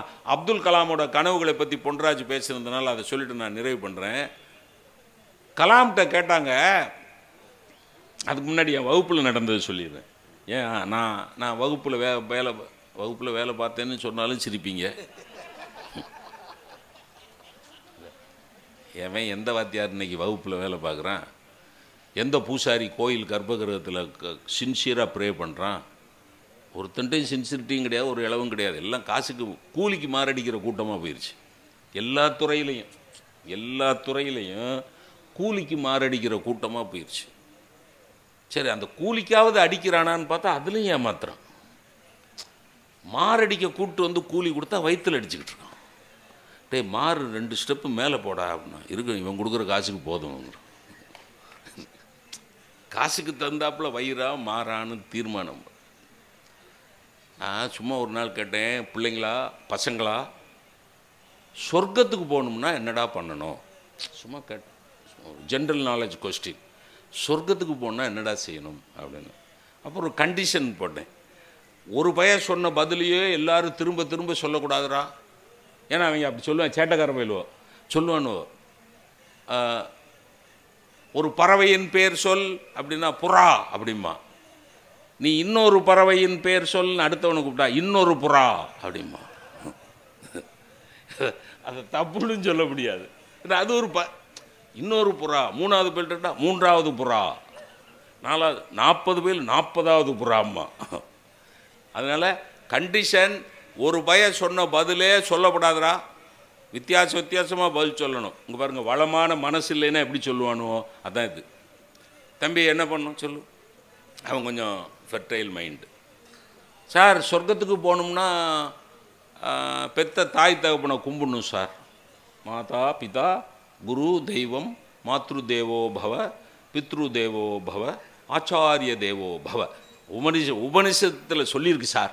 அதனால் சொர்க்கத்துக்கு போனால் அப்பா அம்மாவை கும்பிடணும் சார், ஆசிரியரை கும்பிடணும் சார். இன்னொருத்தன் நீ சொல்லு தான தர்மம்லாம் பண்ணணும் சார். Good, very good. நீ சொல்லு புண்ணிய தீர்த்தங்களில் ஆடணும் சார். Very good. நீ சொல்லு கோயில் குளங்களுக்கு போகணும் சார். நீ very good very good very good. நீ சொல்லு பிருந்தா சாரதி மாதிரி மல்லூரி மாதிரி பெரியவர்கள் பேசுகிற பேச்சை கேட்கணும் sir. Very good very good அப்படின்னு சொன்னேன். எல்லாம் 5-6 பேர் கரெக்டாக இப்படி சொல்லிட்டு வந்தானுவோ, கரெக்ட் ஆன்சர்ஸ். 6வது போய் ஒருத்தன் எந்திரிச்சு, சார் அவ்வளோ பேரும் லூஸு மாதிரி பேசுகிறாங்க சார். அவ்வளோ கரெக்ட் ஆன்சர். இது நான் சொர்க்கத்துக்கு போகணும்னா நல்லது செய்யணும், நல்லது நினைக்கணும், தான தர்மம் பண்ணணும், கோயில் குளத்துக்கு போகணும். இதெல்லாம் ஃபார்மல் ஆன்சர்ஸ். ஃபார்மலாக சம்பிரதாயமாக சொல்கிற விடைகள். கரெக்டுன்னு சொல்லிட்டு அந்த பையன் எந்திரிச்சு படாருன்னு அவனை சம்மன் இல்லாமல் ஆஜராகிறான். அவனை எந்திரிச்சு எல்லாம் லூசு பேலுவ மாதிரி பேசுகிறான் சார். என்னடா அவ்வளோ தப்பாக பதில் சொல்கிறான் சார். ஆன்சர் கரெக்டாக இருக்கும் சார் சொல்லுன்னா. சார் சொர்க்கத்துக்கு போகணுன்னா முதல்ல செத்து போகணும் சார். இங்கே பாருங்கள், கவனம் வைங்க. செத்து போனால் தான் சொர்க்கம்ங்கிறதே தப்பு. பாரதியே பதில் சொன்னான், செத்த பிறகு சிவலோகம் வைகுந்தம் சேர்ந்து விடலாம் என்று எண்ணி இருப்பர் பித்த மனிதர். கிறுக்கு பயவுள்ளையோ. செத்த பிறகு எங்கே போவோமா? சிவலோகத்துக்கு போவோம், வைகுந்தத்துக்கு போவோம், கைலாசத்துக்கு போவோம்மா. சில பேர் நித்தியானந்தமாக இருக்கணுங்கிறதுக்காக நான் கைலாசத்துக்கு போவேன் அப்படின்னா. செத்த பிறகு கைலாசத்துக்கு போயிருக்கியா? நீ உயிரோட ஒரு ஆள் போயிட்டான்டா. உயிரோட ஒரு ஆள் போய் அங்கேருந்து மெசேஜ் மேலே மெசேஜ் போட்டுக்கிட்டு இருக்கான். உயிரோட ஒருத்தன் போய் டெய்லி மெசேஜ் மேலே மெசேஜ் போட்டு இன்டர்நெட்டில் கனெக்டடாகவே இருக்கான். ஆனால் போலீஸுக்கு தெரியல எங்கே இருக்கிறாங்கிறது. போலீஸுக்கு தெரியல சார், ஆனால் டெய்லி மெசேஜ் போடணும். ஆனால் அந்த ஆள்கிட்ட எனக்கு ரொம்ப பிடிச்ச, நான் இங்கிலீஷ் ப்ரொஃபஸருங்கிறதுனால அந்த ஆளோட இங்கிலீஷ் எனக்கு ரொம்ப பிடிக்கும். புரியுதுங்களா? அழகாக இங்கிலீஷ் பேசுகிறார். அதுலேருந்து ஒரு தத்துவம் சொல்கிறேன். அழகாக இங்கிலீஷ் பேசுகிறவனெல்லாம் அறிஞன் இல்லை. எவன் ஒழுக்கமாக வாழ்கிறானோ அவன் தான் அறிஞன். ஆங்கிலம் பேசுகிறவனெல்லாம் அறிஞன் கிடையாது. புரியுதுங்களா? செத்த பிறகு சிவலோகம் வைகுந்தம் சேர்ந்து விடலாம் என்று எண்ணி இருப்பர் பித்த மனிதர்னா. இவன் சொல்கிறான் செத்தாதான் சார். ஒருவேளை இப்படி சொல்லி பாருங்க, his answer may be right, but his attitude is totally wrong. அதான் செய்தி. அவன் ஆன்சர் ஒருவேளை ரைட்டாக இருக்கலாம், செத்த பிறகு தான் சொர்க்கம் போவோங்கிறது. ஆனால் அவனுடைய மனநிலை அழுகி கிடக்கிறது. அவனுடைய விடை சரியாக இருக்கிறது, ஆனால் மனநிலை அழுகி கிடக்கிறது. இப்போ அதே சொர்க்கத்தை வச்சு அப்துல் கலாம் ஐயா பதில் சொன்னார். ஒரு கல்லூரியில் போய் பேச போயிருக்கிற இடத்துல கல்லூரி குழந்தை ஒருத்தி கேட்டா, ஐயா நீங்கள் எங்கேயா பிறந்தீங்கன்னு கேட்டான். கலாம் சொன்னார், நான் சொர்க்கத்தில் பிறந்தேன்னார். நீங்கள் சொல்லுவீங்களா அப்படி? நீங்கள் எந்த ஊரில் பிறந்தீங்கன்னா நீங்கள் பிறந்த ஊரை சொல்லுவீங்க. நான் மதுரைம்பேன். ஐயா அவர் பிறந்த ஊர், அவர் சொர்க்கத்தில் பிறந்தேன்னார். அந்த குழந்தை சிரிச்சிட்டா. அந்த குழந்தை சிரிச்சிட்டு சொன்னால், சொர்க்கத்தில் எப்படியா ஒருத்தங்க பிறக்க முடியும்? நான் சொர்க்கத்தில் தான் பாப்பா பிறந்தேன். எப்படி ஐயா? இந்திய வரைபடம் இருக்கானார். இருக்கு ஐயா, உள்ளே இருக்குது, எடுத்துகிட்டு வா, இந்த டேபிளில் விரிச்சு வை. இந்தியன் மேப் எடுத்து விரித்து வச்சேன். அந்த குழந்தை விரித்து வச்ச உடனே கேட்டார், இந்த இந்திய வரைபடத்தில் ராமேஸ்வரங்கிற ஊர் எங்கே இருக்குன்னு பாருன்னார். அந்த குழந்தை அப்படியே தேடி பார்த்து, கீழே இருக்குதுயா அப்படின்னா. சரி, இது என்ன படம்? இந்தியாவோட வரைபடம். இந்தியாவை என்ன உறவு சொல்லி கூப்பிடுறோம்? இந்திய தாய், பாரத தாய். அப்போ இது தாயோட படம். இதை இந்திய வரைபடம்னு சொல்லாத, இது தாயுடைய படம். ராமேஸ்வரம் எங்கே இருக்குது? கீழே இருக்குது. ஒரு உருவத்தில், ஒரு உடலில் கீழே இருக்கிற பாகம் எது? எது? கால், பாதம். அப்போ இந்திய தாயுடைய காலடியில் ராமேஸ்வரம் இருக்குது. கவனிச்சுட்டே வாங்க. இந்திய தாயுடைய காலடியில் ராமேஸ்வரம் இருக்குது. எங்களுடைய இஸ்லாம் மார்க்கம் சொல்லுகிறது, தாயின் காலடியில் தான் சொர்க்கம் இருக்கிறது என்று. சார், ஒரு சின்ன கேள்விக்கு நீங்கள் எங்கே பிறந்தீங்க, விச் இஸ் யுவர் பர்த் பிளேஸ்னு கேட்ட கேள்விக்கு நீங்களும் நானுமா இருந்தால் மதுரை, சிவகாசி, சென்னை, கும்பகோணம், உங்கள் ஊரா? எவ்வளோ கவனமாக இருக்கார் பாருங்க. கும்பகோணம். அது ரொம்ப ரொம்ப படித்தவனாக இருந்தால் ஆஸ்பத்திரி. பிறந்த இடம் எதுனா ஆஸ்பத்திரியுமா. ஆனால் ஒரு கேள்விக்கு, ஒரு சாதாரண கேள்விக்கு சொல்கிற பதிலில் மாத்ரு பக்தி பாருங்க, நல்ல கவனிங்க. 3 பக்தி சொல்கிறார். என் தாயின் காலடியில் தான் சொர்க்கம் இருக்கிறதுனா மாத்ரு பக்தி, தாய் மேல் உள்ள பற்று. இந்தியாவை தாய் என்று அழைக்கிறோம் என்று ஏற்றுக்கொண்டால் அது தேசபக்தி. எங்கள் இஸ்லாம் மார்க்கம் இப்படி சொல்லுகிறது என்றால் அது மார்க்க பக்தி. மாத்ரு பக்தி, தேசபக்தி, மார்க்க பக்தி, 3 பக்தியையும் இணைத்து ஒரு சின்ன குழந்தை கேட்ட சாதாரண கேள்விக்கு ஒரு பதில் சொல்லுகிறார் என்றால், his attitude is rich, his life is fertile. அவருடைய மனநிலை அழகாக இருக்கிறது. மனநிலைக்கு தகுந்தாற்போல் அவருடைய வாழ்க்கை வளமாக இருக்கிறது. அதனால தான் 35 நிமிடம் கலாம் ஐயா வச்சு பேசினாலும் நாம் ரசிக்கிறோம், வணங்குகிறோம், கைதட்டுகிறோம் என்றால் ஒரு வளமான வாழ்க்கை வாழ்ந்த மனிதர். நிறைவாக சொல்லி முடிக்கிறேன். உங்களுடைய வாழ்க்கை வளமாக இருக்க வேண்டும் என்றால் 4 உறவுகளை நீங்கள் கவனமாக பார்த்து கொள்ளுங்கள். நானும் என்னையும் சேர்த்து தான், எல்லாரையும் சேர்த்து தான். 1, எனக்கும் எனக்குமான உறவு. ரொம்ப பேர் இதை கவனிக்கிறதே இல்லை. எனக்கும் எனக்குமான ஒரு உறவு இருக்க வேண்டும். நீ யார் உலகத்தில் நீ யாரை உலகத்தில் அதிகம் நேசிக்கிறாய் என்று கேட்டால், எல்லாரும் காதலியை நேசிக்கிறேன், ஃப்ரெண்டை நேசிக்கிறேன், அப்பாவை நேசிக்கிறேன். நான் என்னைத்தான் நேசிக்கிறேன் என்று சொல்லி பழகுங்கள். உங்களுடைய வாழ்க்கை வளமாக இருக்கும். ஏன்னா I must love my self. First நான் என்ன நேசிக்கணும். நான் என்ன நேசித்தா தான் நல்லா ட்ரெஸ் பண்ணுவேன், என்ன நேசித்தா தான் ஒழுங்காக தலை சீவுவேன், என்ன நேசித்தா தான் பேச்சுக்கு நல்லா தயாரிச்சுட்டு வருவேன். நான் நல்லா தயாரிச்சுட்டு வந்து பேசினா என் பெருமை கூடுது. அப்போ என்னுடைய பெருமை கூடுவது என்பது என்னுடைய வளமான வாழ்க்கைக்கு அடையாளம் என்றால் அதற்கு அடிப்படை நான் என்னை நேசிக்கிறேன். எனக்கும் எனக்குமான உறவு 1. எனக்கும் குடும்பத்துக்குமான உறவு. குடும்ப வாழ்க்கையில் நிம்மதியை குலைத்து விடாதீர்கள். நீங்கள் எவ்வளோ பெரிய படிப்பு படித்து எவ்வளோ பெரிய பதவியில் இருந்தாலும் குடும்பத்தோடு உள்ள உறவை விட்டு விடாதீர்கள். மனைவிக்குன்னு கொஞ்சம் நேரம் செலவழிங்க, குழந்தைகளுக்குன்னு கொஞ்சம். நபிகள் நாயகம் ஆட்சி அதிகாரத்தில் இருந்தவர், பெரிய மார்க்கத்துக்கே தலைவராக இருந்தவர், பெரிய போர்களை நடத்தியவர். அவர் வரலாறை படித்து பார்த்தீங்கன்னா நபிகள் நாயகம் மனைவிமார்களுக்குன்னு தனியாக டைம் ஸ்பெண்ட் பண்ணுவார். நம்ம ஆளுகளுக்கு அதுக்கு நேரமே இல்லை. எனக்கே நேரம் இல்லை. நான் இந்த மாதிரி பேசிட்டு போய் என் மனைவி வந்து, என்னங்க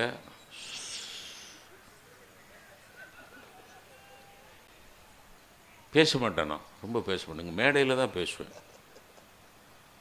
ஏன்னா 10 நிமிஷத்தில் சண்டை வந்துடுது. எதுக்கு வீலாக பேசி ரொம்ப விலைக்கு வாங்க. ஆண்களுக்கெல்லாம் சொல்கிறேன், உங்கள் மனைவிமார்களோடு உரையாட வேண்டும் என்று ஒரு உற்சாகம் ஏற்பட்டால் தயவுசெய்து ஒரு சட்டையை அயன் பண்ணிய சட்டையை ஹேங்கரில் ரெடியாக பட்டனை எல்லாம் கலட்டி மாட்டி வைத்து கொள்ளுங்கள். ஒரு 10-12 நிமிடம் ஆனவுடன் எனக்கு ஒரு முக்கியமான வேலை இருக்கிறது என்று அந்த சட்டையை போட்டுக்கொண்டு கிளம்பி விடுங்கள். அது உங்களுடைய வளமான வாழ்க்கைக்கு அது வழிவகுக்கும். நீங்கள் நீளமாக 1/2 மணி நேரம் 1 மணி நேரம் கட்டிய மனைவியிடம் பேசாமல் வேறு யாரிடம் பேசுவது அப்படின்னு பேசிட்டீங்கன்னா 12வது நிமிஷத்தில் நீங்கள் உங்கள் வாய் தவறி உங்கள் அப்பாம்பிங்க. நீங்கள் சொல்ல வந்தது உங்கள் அப்பா நல்லவர்னு தான் சொல்ல வந்திருப்பீங்க. ஆனால் உங்கள் அப்பான்னு நீங்கள் சொல்ல ஆரம்பிச்ச, உங்கள் அப்பாவை பற்றி எனக்கு தெரியாதான்னு ஆரம்பித்து எங்கள் அப்பா, எங்கள் அம்மா, என் தங்கச்சி, என் அக்கா, செத்து போன என் பஞ்சாதி, எனக்கு இல்லை அவன் அந்த ஆள், எல்லாரையும் பற்றி வரலாறு ஃபிங்கர் டிப்ஸில் இருக்கும். குடும்பத்துக்கான உறவை எவன் ஒருவன் சரியாக மெயின்டைன் பண்ணுகிறானோ அவனுடைய வாழ்க்கை வளமாக இருக்கும். எனக்குமான உறவு, எனக்கும் குடும்பத்துக்குமான உறவு, எனக்கும் சமூகத்துக்குமான உறவு, இந்த சொசைட்டியோடு, இந்த சொசைட்டியில் என்ன அரசியல், என்ன என்னால் யாருக்கு என்ன உதவி செய்ய முடியும், என்ன தானம் கொடுக்க முடியும், ஈகை ஈத்துவக்கும் இன்பம்ங்கிறார்ல திருவள்ளுவர். அந்த வாழ்க்கை வளமாக இருக்கும். நிறைவாக எனக்கும் நிறுவனத்துக்குமான உறவு, அது ரொம்ப பேர் கன்சிடர் பண்ணுறதில்ல. வேலை எங்கே பார்க்குறீங்களோ அந்த இடத்தோடு நீங்கள் சுமூகமான உறவு வைத்து கொள்ள வேண்டும். செய்யும் தொழிலே தெய்வம் என்பதை ஏற்றுக்கொண்டால், தொழில் தெய்வம் என்றால் வேலை செய்கிற இடம் கோயில் தானே. அப்போ கோயிலுக்குள் எப்படி ஸ்ரத்தையாக இருக்க வேணுமோ அப்படி ஸ்ரத்தையாக வேலை செய்கிற இடத்திலும் இருக்க வேணும். அப்போ இந்த 4 உறவுகளை யார் ஒருவன் சரியாக நிர்வாகம் பண்ணுகிறானோ, எந்த 4 உறவுகள், இப்படி தான் ஒரு ஊரில் எந்த 4 உறவுகள்னு சொன்ன உனக்கே மறந்துருச்சு. நான் மறந்தா சொன்னேன், சும்மா ஒரு பேர் லிங்க்குக்காக. எந்த 4 உறவுகள் அப்படின்னா நீ இப்போ தானே சொன்ன, உனக்கே மறந்துச்சு. எனக்குமான உறவு, எனக்கும் குடும்பத்துக்குமான உறவு, எனக்கும் சமூகத்துக்குமான உறவு, நான் வேலை பார்க்குற நிறுவனத்துக்கும் எனக்குமான உறவு. இந்த 4 உறவுகளையும் மிக நாகரிகமாக யார் ஒருவன் நிர்வாகம் செய்கிறானோ அவனுடைய வாழ்க்கை வளமாக இருக்கும். நிறைவாக ஒரு திருக்குறளை சொல்லி முடிக்கிறேன். செய்தக்க அல்ல செயக்கெடும், செய்தக்க செய்யாமையானும் கெடும். செய்ய வேண்டியதை செய்ய வேண்டிய நேரத்தில் செய்யவில்லை என்றாலும் அந்த வாழ்க்கை கெட்டுப்போகும்.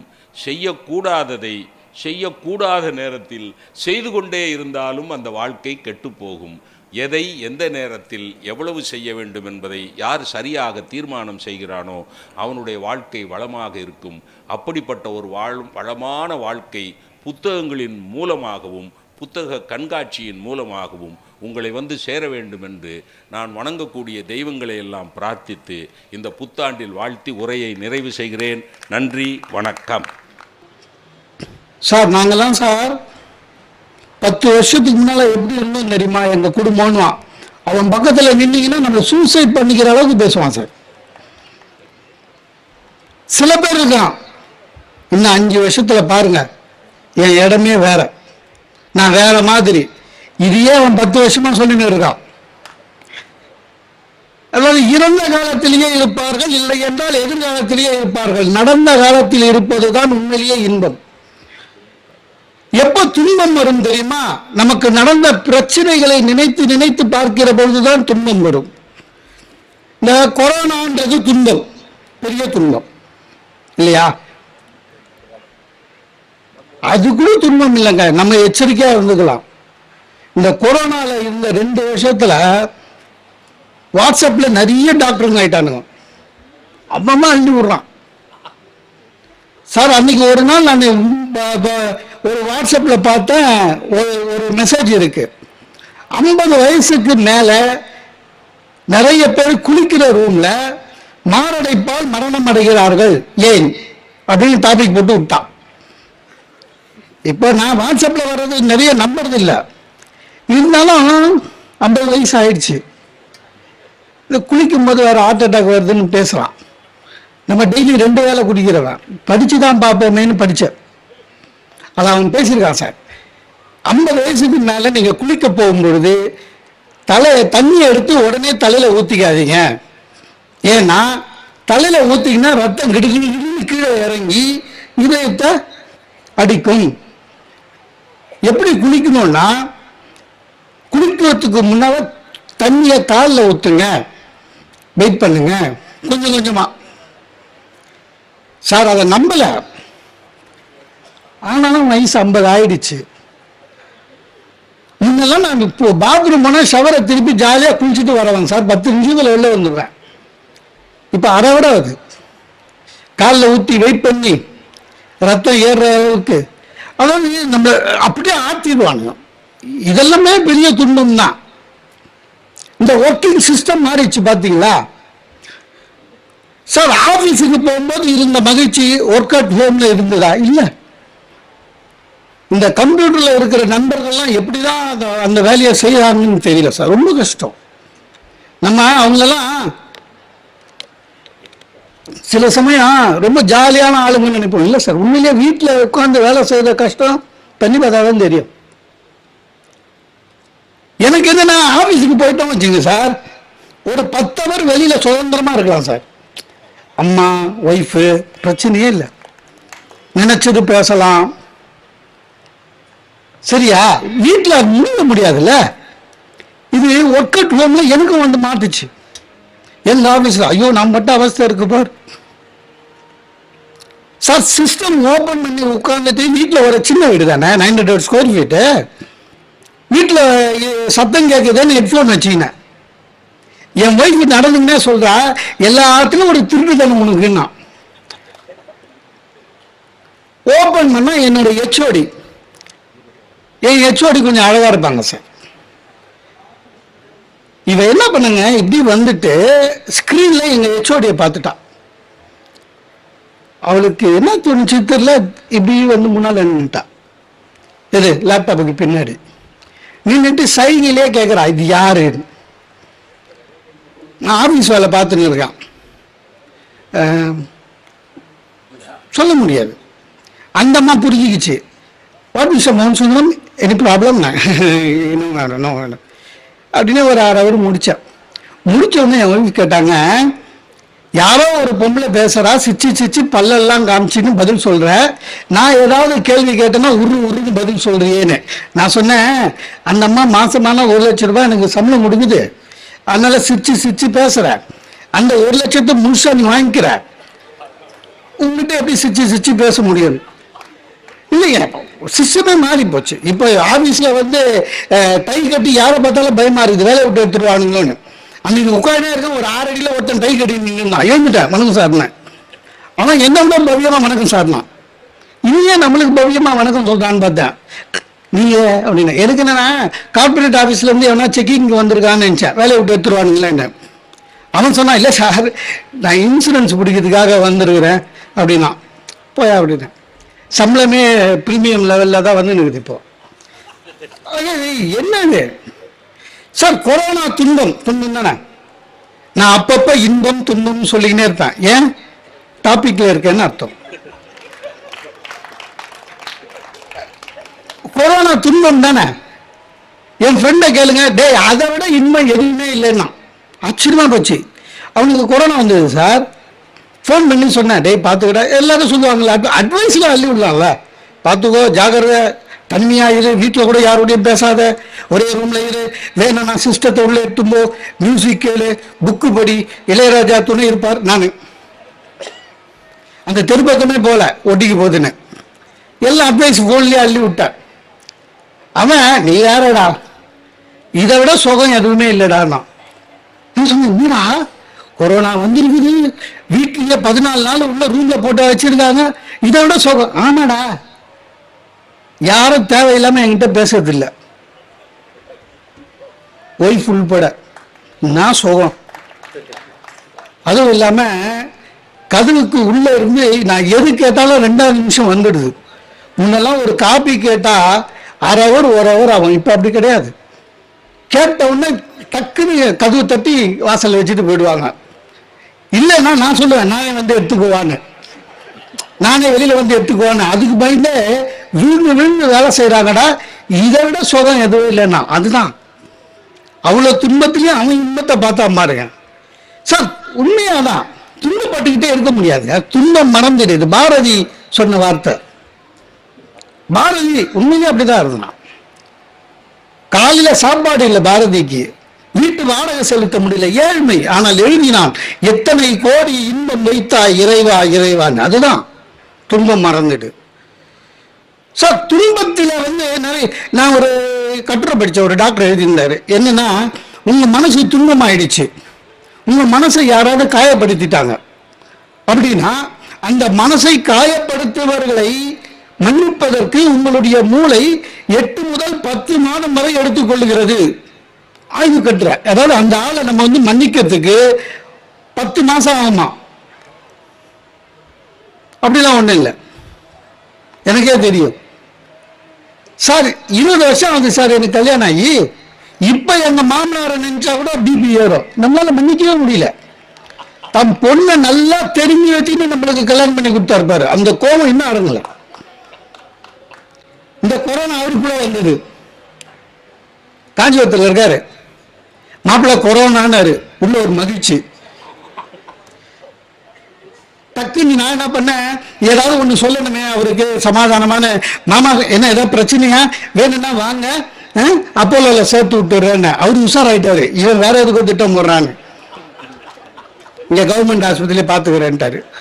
நல்லாயிட்டாரு சார். துன்பம் என்பது சில பேர் நல்லது பண்ணா இன்பம், அதெல்லாம் தப்பு. வள்ளுவன் சொன்னா பாருங்க, நன்றாற்றலும் தவறுண்டாம். இப்ப அப்படிதான் இருக்கு. யாருக்காவது சேவை செய்யணும்னா கூட கஷ்டம், அதுலயே நமக்கு துன்பம் வரும். நீங்க சேவை செய்யறது பிரஜையாருக்கு ஹெல்ப் பண்றது நன்மை நினைச்சிடாதீங்க, ரொம்ப கஷ்டம் சார். இப்ப என்ன மாதிரி ஒரு பேச்சாளருக்கு எது இன்பம்? மக்கள் கை தட்டுறாங்க, ரசிக்கிறாங்க. வெளியில எங்கேயாவது பார்த்தா, சார் உங்க நிகழ்ச்சியை நாங்க யூடியூப்ல பாக்குறோன்றாங்க, சந்தோஷமா இருக்கும். எது துன்பம்? சிலவற்றை இப்படிலாம் இருக்கு. இன்பத்திலே துன்பம் இருக்கு. நம்மள நிறைய பேருக்கு தெரியுதுன்றது இன்பம். சில சமயம் அதுவே நமக்கு துன்பமா மாறும். நான் எந்த ஊருக்கு போனாலும் ட்ரெயினுக்கு போகும்போது அரை ஹவருக்கு முன்னால போயிடுவேன் சார். ட்ரெயின் எவ்வளவு லேட்டா ஆனாலும் பரவாயில்ல, நான் அரை ஹவருக்கு முன்னால போயிடுவேன். அது என்னோட கொள்கை. ஏன்னா அதை விட்டுட்டு படுற அவஸ்தையை விட அது பெட்ரு. நான் ஒரு ஊருக்கு போயிட்டு அரை ஹவருக்கு முன்னால, என் ட்ரெயின் வர்றதுக்கு அரை ஹவருக்கு முன்னால ஒரு ஸ்டேஷனுக்கு போனேன்.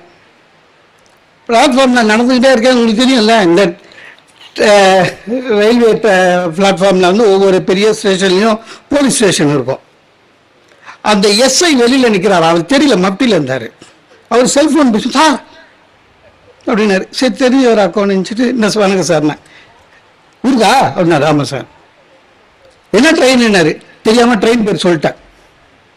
அதுக்கு இன்னும் அரை இருக்கே சார், வாங்க அப்படின்ட்டு ஸ்டேஷனுக்கு கூட்டிட்டாரு.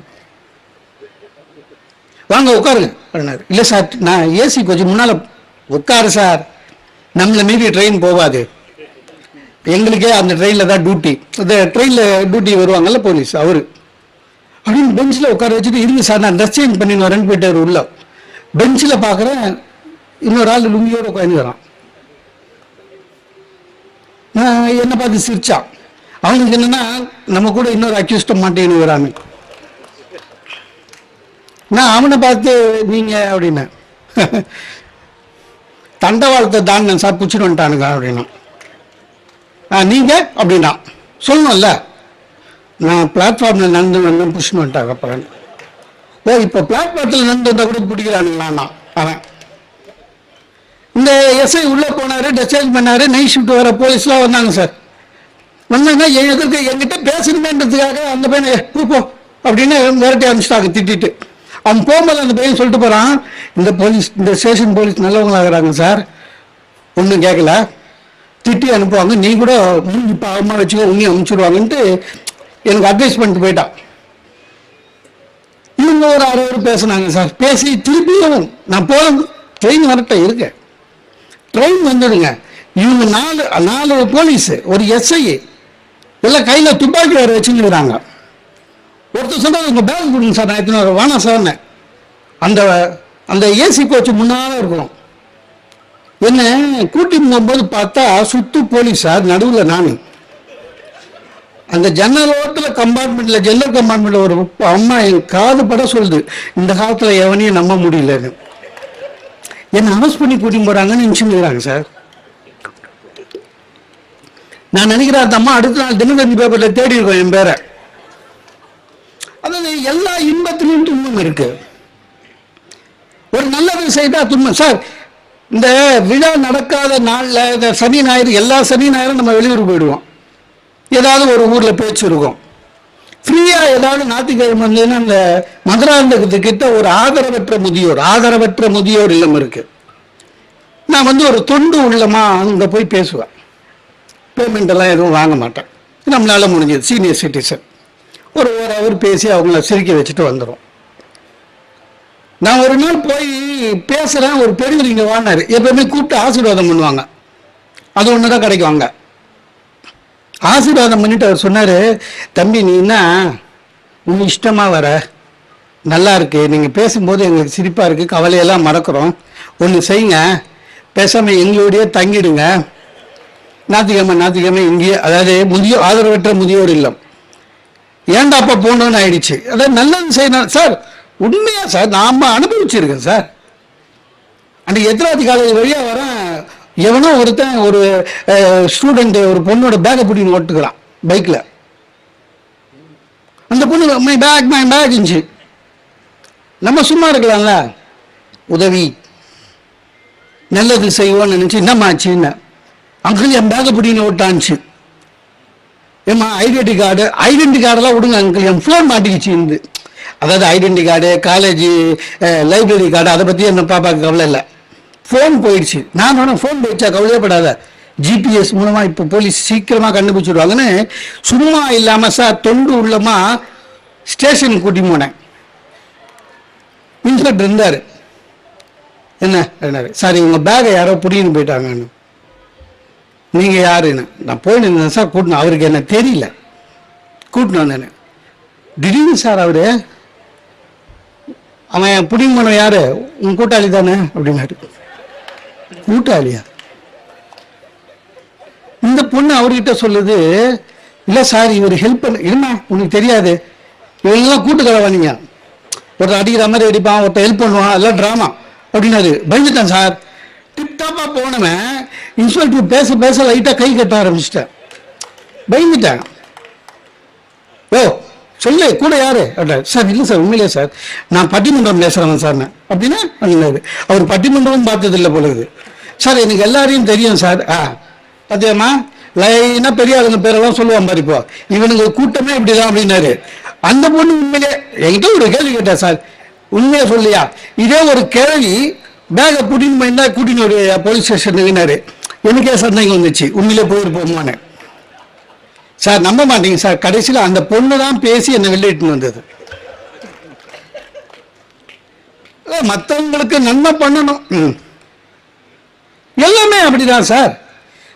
கண்ணதாசன் ரொம்ப அற்புதமா சொல்லுவான், இன்பத்தில் துன்பம், துன்பத்தில் இன்பம், இறைவன் வகுத்த நியதி. எல்லா இன்பத்திலும் துன்பம் இருக்கிறது, எல்லா துன்பத்திலும் இன்னும் இருக்கிறது. எப்படி? ரெண்டு உதாரணம் என் வாழ்க்கையில இருந்து சொல்றேன் சார். இங்க நிறைய பேர் பிளேன்ல போயிருப்பீங்க. பிளேன்ல போறதுன்றது ஒரு சுகம் இல்லையா? அதுவும் வெளிநாட்டுக்கு போறதுன்னா இன்னும் சுகம். டாக்டருக்கு தெரியும். ஒரு 9 ஹவர் லண்டனு, ஒரு 16 ஹவர் யூஎஸ், சுகம். ஆனா அது சுகம்தான், அது துன்பமா மாறதுக்கு சான்ஸ் இருக்கு, நீங்க உட்கார்ற இடத்தை பொறுத்து. நம்ம லெவலுக்கு எக்கனாமிக் கிளாஸ்ல தான் சார் ஆர்கனைசர் போட்டு கொடுப்பாங்க, நம்மளுக்கு பிசினஸ் கிளாஸ் போட மாட்டான். நான் என்ன பண்ணுவேன், ரொம்ப தெளிவா இந்த போர்டிங் கார்டு வாங்குற இடத்துல சண்டை போடுவேன், விண்டோ சீட்டுன்னு. ஏன்னா அதுதான் உண்மையிலேயே நல்ல சீட்டு. இந்த நடு சீட்டுன்னு ஒன்று இருக்கு சார், அதுல உட்கார்றதுக்கு பிளேன் மேல ஏறி போயின்னு வரலாம், அவ்வளோ இரிட்டேஷன். ஏன்னா நம்ம ராசி 2 பக்கமும் குண்டா ஆள் உட்கார்ந்துருவான். சரியா? இந்த கைப்பிடியில எவன் கையை வைக்குதுன்னு அவன்கிட்ட சண்டை போடுறதுக்குள்ள 4 ஹவர் போயிடும். இந்த ஓர சீட்டு இருக்குல்ல, ஐல் சீட்டு, அதுல உட்கார்றது இன்னும் கொடுமை. ஏன்னா 5 நிமிஷத்துக்கு ஒரு வாட்டி எக்ஸ்கியூஸ் மீ அப்படின்னு எழுந்து போவான். நம்ம எழுந்து இடம் விடணும். அங்கே அப்படியே ஒதுங்க முடியாது. ஏன்னா எக்கனாமி சீட்டு கம்மி, இடம் கம்மி, ரொம்ப கஷ்டமா இருக்கும். நம்ம ராசி அவர் டயபெட்டிக் பேஷண்டாக இருந்தாலும் சுத்தம், தூங்கும் போதெல்லாம் எழுப்பின பாரு எக்ஸ்கியூஸ் மீன்னு ரணவேதனை.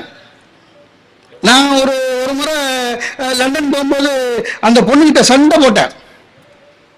இதான் window seat. No sir, already ஆன்லைனில் புக். Window seat please. எங்கி கூத்தாடி விண்டோ சீட் வாங்கினேன் சார். உள்ள போனோன்னு பார்த்தீங்கன்னா என் விண்டோ சீட்டு சூப்பராக இருந்தது சார். அந்த பார்த்ததுலேயே எனக்கு மகிழ்ச்சி ஆயிடுச்சு. இந்த ஃப்ளைட்டில் எமர்ஜென்சி எக்ஸிட்னு இருக்கும் சார், அதுக்கு ஒட்டின ஒரு விண்டோ சீட்டு. அங்கே என்னன்னு கேட்டிங்கன்னா முன்னால் சீட்டே கிடையாது. காலை தாராளமாக பரப்பிக்கலாம், முடிஞ்சால் படுத்துக்கலாம், அவ்வளோ ஸ்பேஸ் இருக்கும். ஆஹா, இன்னைக்கு அதிர்ஷ்ட நாள், இன்பம். இன்னைக்கு அதிர்ஷ்ட நாள், நமக்கு இவ்வளோ இன்பம். ஓ சூப்பர் அப்படின்னு நினைச்சேன். காலை நீட்டு அபான்னு உட்காந்தேன். கிடுகிடுன்னு ஒரு ஏரோஸ்டல் வந்தது என்கிட்ட. குருவி thank you for choosing this seat sir அப்படின்ச்சு. என்னது, நான் இல்லை தேங்க்ஸ் சொன்னேன். இந்தம்மா இதுக்கு இது நான் சூஸ் பண்ணது இல்லையேன்னு. தேங்க்யூ சார் அப்படின்னு சொல்லிட்டு அது அப்புறம் ஆரம்பிச்சதுங்க. Sir, if anything goes wrong, இந்த எமர்ஜென்சி விண்டோவை திறப்போம், அது நீங்கள் தான் ஹெல்ப் பண்ணணும். அது எப்படி திறக்குதுன்னு நான் இப்போ சொல்லித்தரேன், கவனிங்க. நம்பர் 1 அப்படின்றது எனக்கு வேத்து விரிவித்து போச்சு. ஆனால் நான் தெரியாத வார்த்தைகள் இல்லை. என் பக்கத்தில் இருக்கிறவங்க சொல்கிறான், சார் சரியாக கவனி சார், எங்கள் எல்லா உசுரம் உங்ககிட்ட தான் இருக்குது. நான் ஏதோ பைலட்டு மாதிரி. சார் உண்மையே ஏண்டாப்பா அந்த சீட்டு வாங்கணும்னு ஆயிடுச்சு. வேத்து விறுவிறுத்து அந்த பையன் தூக்கமே வரலைங்க. அது இல்லாமல் அந்த குறிப்பிட்ட ஏரோஸ்டல் கிடுகிடு நடந்து வந்துட்டு வச்சுக்கலாம், பயமா இருக்கும். தரக சொல்லுமோன்னு அந்த அந்த லண்டனில் இறங்கணும் சார். இறங்கணும் அபாடா நின்றுது. ஆனாலும் மனசோரத்தில் அவ்வளோ கற்றுக்கிட்டு அதை யூஸ் பண்ண முடியாமல் போயிடுச்சுன்ற ஒரு வருத்தம் வேறு இருந்தது இல்லை. சரி, என்னைக்காவது உதவும். இன்பம் என்று நினைத்தோம், அதில் துன்பம் இருக்கிறது. சரி, துன்பத்தில் இன்பம் இருக்கா? இருக்கு. நீங்க தீபாவளி முடிஞ்ச உடனே அடுத்த நாள் பேப்பர் பாருங்க, நம்ம தமிழ் பேப்பருங்கள 2 விஷயம் கண்டிப்பா இருக்கும். என்னது? ஒன்று, சென்ற வருடத்தை விட இந்த வருடம் மது விற்பனை 5 கோடி அதிகம், 6 கோடி அதிகம். அது ஒன்று. 2வது, தீபாவளி சீட்டு போட்டு நடத்தி 1 கோடி ரூபாய் ஓட்டம் போலீஸ் தேடுது. அது கண்டிப்பா இருக்கும். எத்தனை வருஷம் ஆனாலும் நம்ம ஆளுங்க ஏமாறதுக்கு ரெடியா இருக்கான் சார். உண்மையிலேயே இந்த தீபாவளி முடிஞ்சது 2 நாள் கழிச்சு பார்க்குறேன், என் ஒய்ஃப் முன்னு வந்தாங்க. என்னென்ன இல்லைங்க என்ன இல்லை, வீட்டு செலவுக்கு நீங்கள் கொடுக்குற காசை மிச்சம் பண்ணி, மிச்சம் இல்லை ஆட்டையை போட்டது மிச்சம் பண்ணி சீட்டு போட்டேன். நானே, பக்கத்து வீட்டு அக்கா, அந்த அக்கா எல்லாம் லேடிஸ் எல்லாம் சீட்டு போட்டேன். அதனால ஓடி போயிட்டாங்க 5. இது வரைக்கும் எவ்வளோ கட்டினேன்னு 85,000 ரூபா. கடைசி சீட்டு எடுக்கலான்னு இருந்தேன். 85,000 ரூபாய் நஷ்டம் சார். 85,000 ரூபாய் எம்பனா நஷ்டம். துன்பம்னா இல்லை, அதில் ஒரு இன்பம் இருக்கு. ஏன்னா என் மனைவி அன்னைக்கு காட்டின பணிவு, மரியாதை, அந்த கல்யாணம் ஆகி முதல் வாரம் நடந்தா பாரு, 20 வருஷம் கழிச்சு அதை அப்படியே பார்த்தேன். இந்த மரியாதை கிடைக்கணும். 85,000 ரூபாய் எப்போ வேணாலும் சம்பாதிக்கலாம். போட விட்ட. நீங்க எல்லாரும், எல்லா ஹஸ்பண்டுங்களும் கமிஷன் ஆஃபீஸில் கம்ப்ளைண்ட் கொடுக்குறாங்க, நீங்களும் போய் அல்ல பவ்யம் போனேன். அங்கே பார்த்தா நம்மளை விட பெரிய பலியாடுங்க நிறைய இருக்குது. பெரிய கிலோ அது. எல்லா ஒய்ஃபுங்க கொடுத்து ஏமாந்து கீழே நிற்கிறோம். ஒரு அசங்க மிஷன் அவருக்கு என்ன தெரியுது பார்த்துட்டு, சார் நீங்கள் கூட வாங்கினாரு. நான் சொன்னேன், இல்லை சார் ஒய்ஃப் என்ன சார் நீங்கள் ஒய்ஃபை கண்ட்ரோல் பண்ணி வைக்க வேணாவா? அவரு நம்ம அவர் வீட்டில் கண்ட்ரோல் பண்ணி வச்ச மாதிரி யார் வீட்டில் கண்ட்ரோலாக இருக்குதுங்க. ஆனால் சார் இப்போவும் அந்த பவ்யம் அப்படியே இருக்கு. தீபாவளியிலேருந்து பொங்கல் கூட முடிஞ்சிச்சு, பவ்யம் அப்படியே இருக்கு. ஏதாவது திருப்பியும் ஒரு வணக்கம் வணக்கம் பேச ஆரம்பிச்சா உடனே கேட்பேன், இந்த வருஷம் எங்க சீட்டு கட்டலையா அப்படின்னா சைலண்ட் ஆயிடுவா. எல்லாமே அப்படிதாங்க. எதுவாக இருந்தாலும் சார் இடுக்கண் மருங்கால் நகுகன் வள்ளுவன் ஏன் சார் சொன்னாரு? நிறைய பேர் சொல்லுவாங்க சார் துன்பம் வரும்போது எப்படி சார் சிரிக்குதுன்னு. அது பேர் துன்பமே இல்லை, வர மாதிரி இருக்கும்போதே சிரிச்சிடணும். மாமனார் வீட்டுக்கு வராருங்க, சிரிக்கலம்மா, அவ்வளோதான். நம்ம வீட்டுக்கு போகும்போது நம்ம அவங்க வீட்டுக்கு போகும்போது மாமனார் சிரிக்கல, அவ்வளோதான். எல்லாத்துக்குமே அப்படிதான் சார். இந்த தகவல் உங்களுக்கு பிடிச்சிருந்தா லைக் பண்ணுங்க, உங்க ஃப்ரெண்ட்ஸுக்கு ஷேர் பண்ணுங்க, மறக்காம எங்க சேனலுக்கு சப்ஸ்கிரைப் பண்ணுங்க. இந்த தகவல் உங்களுக்கு பிடிச்சிருந்தா லைக் பண்ணுங்க, உங்க ஃப்ரெண்ட்ஸுக்கு ஷேர் பண்ணுங்க, மறக்காம எங்க சேனலுக்கு சப்ஸ்கிரைப் பண்ணுங்க.